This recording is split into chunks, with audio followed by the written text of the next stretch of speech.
यूरोपीय देशों को रूस की चेतावनी, यूक्रेन को F-16 की डिलीवरी भारी पड़ेगी, ये चेतावनी दी है।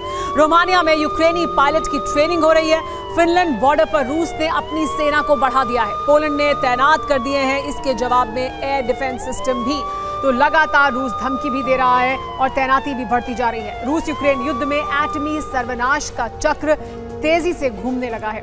दरअसल यूक्रेन को F-16 की पहली खेप मिलने वाली है और रूस इससे भड़क गया है। रूस ने यूक्रेन पर 100 घंटे से जारी बारूदी वर्षा और भी तेज कर दी है। यूक्रेन के 22 शहरों को विनाशक आग में झोंक दिया गया है। रूस ने कहा है कि अगर यूक्रेन ने F-16 से रूस पर हमले किए तो ये नेटो के अस्तित्व पर सबसे बड़ा संकट होगा। रूसी सेना ने यूरोप के कई देशों को चेतावनी जारी कर दी है। अमेरिका का ये फाइटर जेट कैसे यूरोप विनाश का आधार बन सकता है, देखिए ये रिपोर्ट।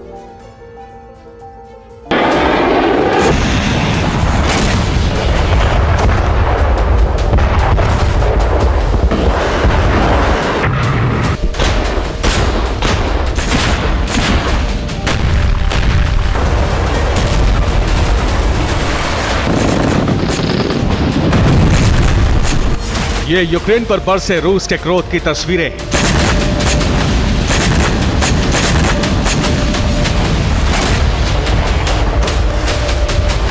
यूक्रेन पर अनवरत बारूदी वर्षा जारी है।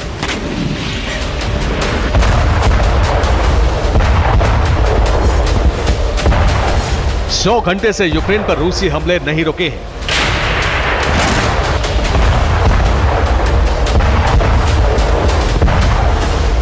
यूक्रेन के 22 से ज्यादा शहर धधक रहे हैं।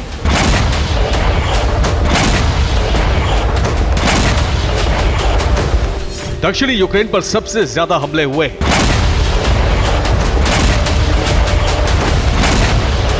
रूस ने हाइपरसोनिक मिसाइल हमले भी किए हैं।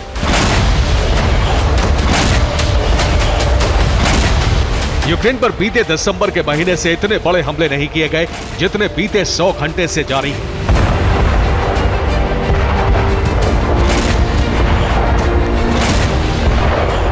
रूस ने कहा है कि यह हमले सिर्फ विनाश की शुरुआत है।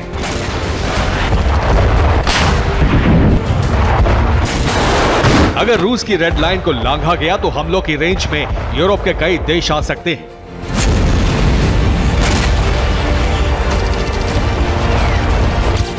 इसकी वजह है यह तस्वीर। यूक्रेन के रक्षा मंत्रालय ने एक तस्वीर जारी की है जिसमें यूक्रेन का एक पायलट F-16 लड़ाकू विमान के साथ नजर आ रहा है। यूक्रेन के रक्षा मंत्रालय ने कहा है कि यूरोप के एक एयरफील्ड पर यूक्रेन के पायलट्स की F-16 लड़ाकू विमान से हमले करने की ट्रेनिंग जारी है। जल्द ही ये विमान रणभूमि में पहुंचने वाले हैं।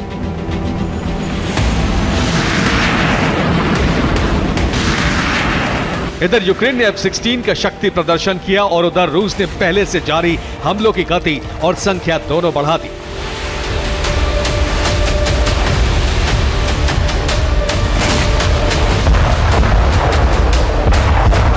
रूस ने यूक्रेन के Kyiv, Sumy, Lyman, Donetsk, Zaporizhzhia, Kherson, Kupiansk और खार्किव सहित कई शहरों पर जबरदस्त हमले किए हैं। इन ठिकानों पर 100 घंटे से रूस की बमबारी नहीं रुकी है।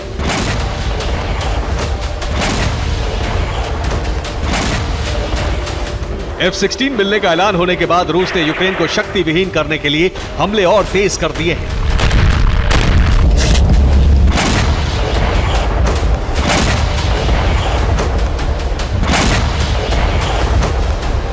यूक्रेन को यूरोप और अमेरिका से मिलने वाले हथियार रूस का पहला टारगेट है। रूस ने फैब 500 बम से खार्किव, सूमी सहित यूक्रेन के कई हथियार गोदाम नष्ट कर दिए। रूस ने यूक्रेन पर शाहिद कामिकाजी ड्रोन से हमले किए। इसकी रफ्तार 180 किलोमीटर प्रति घंटा है।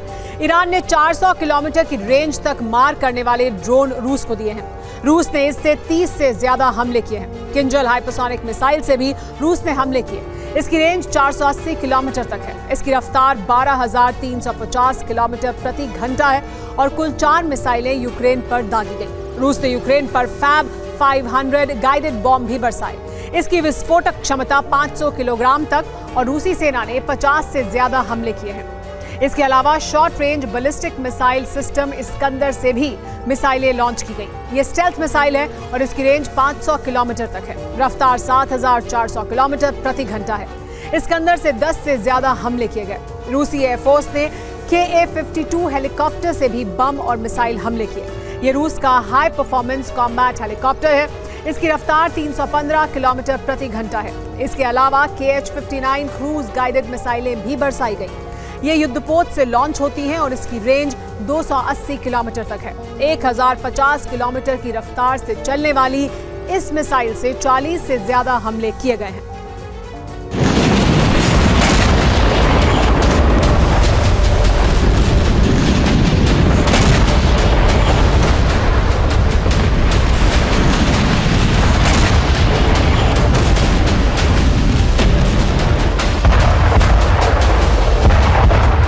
रूस ने यूक्रेन के दक्षिणी शहर अवदीव्का पर सबसे भीषण हमले किए।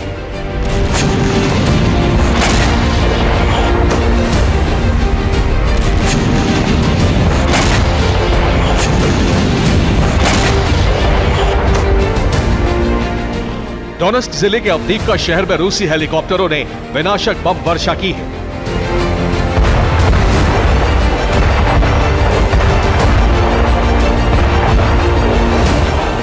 रूसी हेलीकॉप्टरों ने अवदीव्का में यूक्रेन के मोर्चों पर गाइडेड बम और मिसाइलों से हमले किए। अवदीव्का में 10 अक्टूबर 2023 से जंग शुरू हुई और अब तक रूस ने इस शहर का बड़ा इलाका जीत लिया है। अवदीव्का के किले को सुरक्षित रखने के लिए रूस ने आर्मर्ड व्हीकल और इन्फेंट्री की तादाद बढ़ा दी है।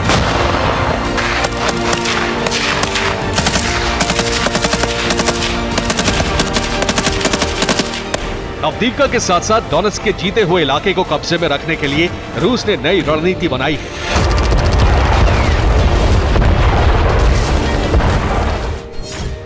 डोनेस्क में रूस मालगाड़ी के डिब्बों से एक सुरक्षा दीवार बना रहा है।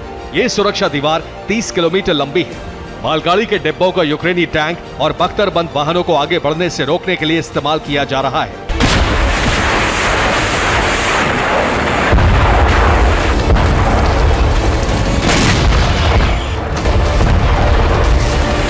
रूस ने यूक्रेन पर हमले तेज किए हैं और साथ साथ अपनी डिफेंस वॉल भी मजबूत कर रहा है।